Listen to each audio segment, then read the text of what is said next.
Isang mapagpalang araw sa inyong lahat, lalong-lalo na sa ating butihing guro na si Dr. Dennis Bilupura.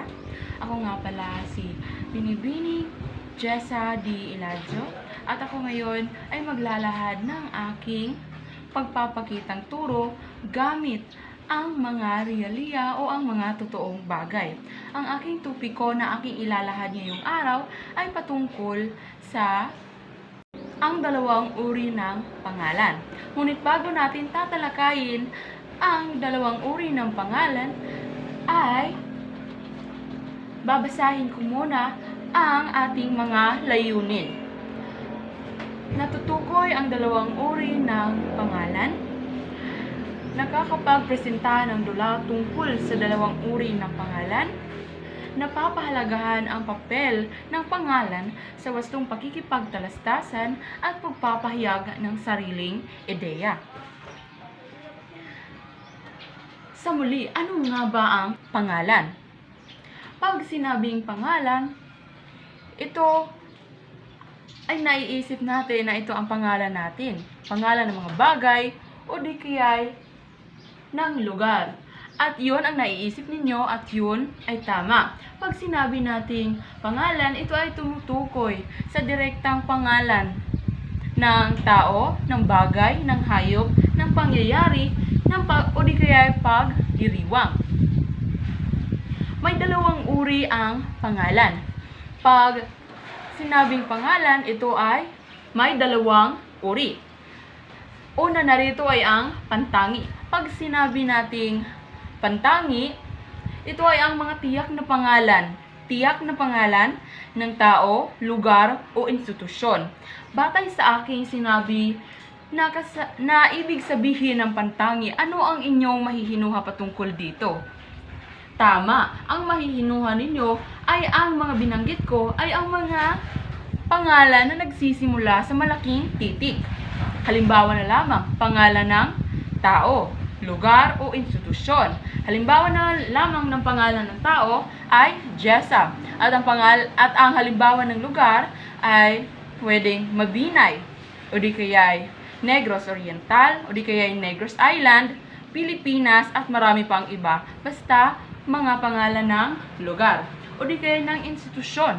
Pag sinabing institusyon, halimbawa na lamang nito ay ang Negros Oriental State University, Mabinay Campus. May mga pangalan ba kayo ng mga school o mga eskwelahan na nagsisimula sa maliit na titik?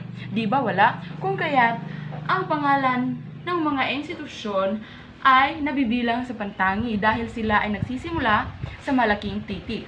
Maaari bang kayo ay magbigay ng mga halimbawa pa? Danahan, maraming salamat. Lapus, tumpak, napakagaling. Baniel, tama. Tama ang inyong mga ibinigay na mga halimbawa. Meron pa bang ibang magbigay ng halimbawa? Milon, Surosa, tama ang inyong mga ibinigay na mga halimbawa. Dahil hindi naman ito mahirap na tupiko. At may mga halimbawa naman tayo na nabibilang sa pantangi. At ito si Pfizer. Ang kanyang pangalan ay nagsisimula sa malaking titik. Kaya siya ay nabibilang sa pantangi. Ang pangalan ng tao. Ang pangalawang halimbawa naman ng pangalan ng tao ay si Gio. Nakikita nyo naman na siya ay mas matangkad sa akin. Nabibilang din siya sa pantangi. At huli naman nating halimbawa nito ay si Junmart. Siya ay nabibilang sa pantangi. Silang tatlo ang mga halimbawa ng mga pantangi, ang mga pangalan ng tao. Ngunit may nasabay na aso, kaya hindi siya pantangi. Siya ay nabibilang sa pambalana. At yun lamang ang mga halimbawa ng mga pantangi. Naintindihan lamang ba kung ano ang pantangi? Ngayon ay pupunta na tayo sa pangalawang uri ng pangalan. Ito ang pambalana. Ito ay ang hindi tiyak na pangalan na nagsisimula sa maliit na titik tulad ng lungsod, tao, hayop, o bagay. Pag sinabi nating pambalana, ito yung mga pangkalahatan na pangalan. Halimbawa na lamang, ang pangalan ko ay Jessa. Ako ay nabibilang sa tao. At pag sinabi naman nating namangka, ito ay nabibilang sa lungsod. sa lungsod ng Mabinay. Ang lungsod ay nagsisimula sa maliit na titik. At pag sinabi naman nating institusyon, ito ay pag pangkalahatan natin ay ito ay matatawag na paaralan. Kung kaya't nagsisimula ito sa maliit na titik. Isa pang halimbawa ng pambalana, ito ay ang mga pangalan ng bagay. Ang halimbawa na lamang nito ay may plato at kutsara.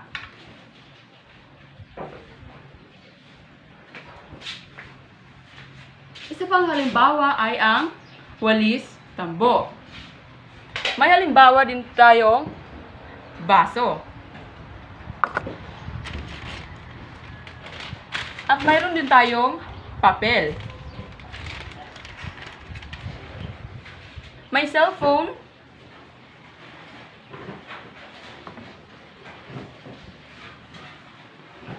Kawali.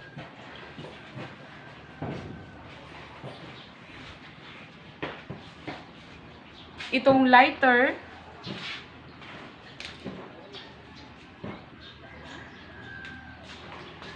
Meron din tayong kutsilyo. Ito ay ang mga halimbawa ng mga bagay. Halimbawa naman ng hayop, itong aso.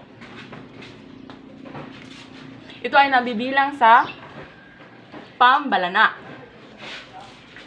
Mayroon din tayong isa pang halimbawa ng hayop. Ito ang aso. Ngunit maiba ang kulay. Isa pang halimbawa ay itong manok. May mga ibon din na halimbawa ng pambalana na nabibilang sa hayop. At mayroon din tayong kambing dito. At doon naman ay may pabo. At mayroon pa tayong ibang mga halimbawa ng mga pambalana na kung saan nabibilang ito sa mga bagay. Halimbawa na lamang nito ay itong hanger. At unan. Unan ko na may pantablay o charger sa wikang English. Meron din tayong rice cooker. Meron din tayong tsinelas. Meron tayong susi. Meron tayong sandal. May damit.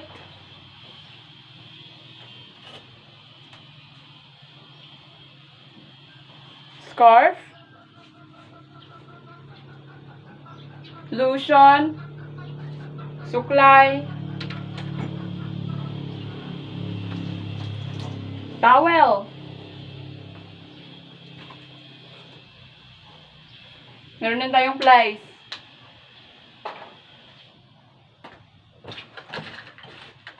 May ID. Salamin. Gunting. At pulbo.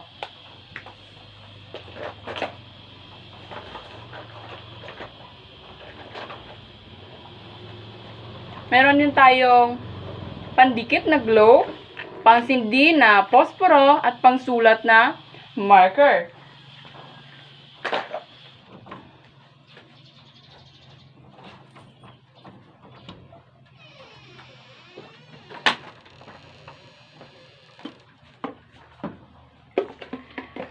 May bag, may tumbler, may alcohol, at pabango.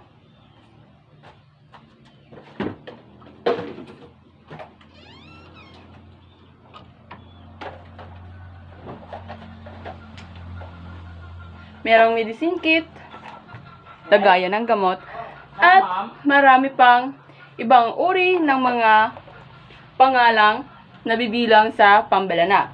Lagi lang nating iisipin na pag sinabing pambalana, ito ay ang mga pangalan ng bagay ng pangkalahatan na mga tinutukoy na kung saan nakasulat ito sa maliit na titik.